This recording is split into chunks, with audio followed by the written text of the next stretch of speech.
ಇಂದೇ ಡೌನ್ಲೋಡ್ ಮಾಡಿ ಮತ್ತು ನಿಮ್ಮ ನೆಚ್ಚಿನ ಶೋಗಳನ್ನ ಆನಂದಿಸಿ.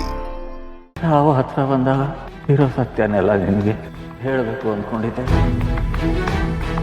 ಶ್ರಾವಣಿ ಅಮ್ಮ, ನಿನ್ನ ಆ ಪೃಥ್ವಿ ನನಗೇನು ಹೇಳಕ್ ಹೊರಟಿದ್ದ? ಶ್ರಾವಣಿ ಬಗ್ಗೆ ನನಗೆ ಗೊತ್ತಿಲ್ತಿರೋ ರಹಸ್ಯನಾದ್ರೂ ಏನು?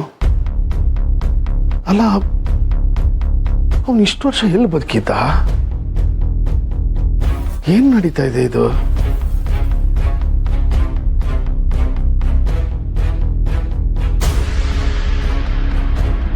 ಅಣ್ಣ, ಪೊಲೀಸ್ ಇನ್ವೆಸ್ಟಿಗೇಷನ್ ಅಲ್ಲಿ ಯಾವುದೇ ಇನ್ಫಾರ್ಮೇಶನ್ ಸಿಕ್ಕಿಲ್ವಂತೆ. ಆ ಟೋಲ್ ರೋಡು ಮತ್ತೆ ಅಕ್ಕಪಕ್ಕದ CCTV ಕ್ಯಾಮ್ರಾ ಎಲ್ಲ ಚೆಕ್ ಮಾಡಿದಾಗ ಯಾರು ಅನುಮಾನ ಬರೋ ಥರ ಕಾಣಿಸಿಲ್ವಂತೆ. ಮತ್ತೆ ಎಂಟ್ರಿ ಎಕ್ಸಿಟ್ ಆಗಿರೋ ಗಾಡಿಗಳನ್ನು ಚೆಕ್ ಮಾಡಿದ್ದಾರೆ, ಅಲ್ಲೂ ಏನೂ ಸಿಕ್ಕಿಲ್ಲ.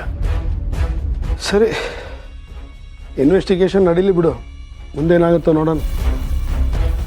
ಸರಿ ಅಣ್ಣ.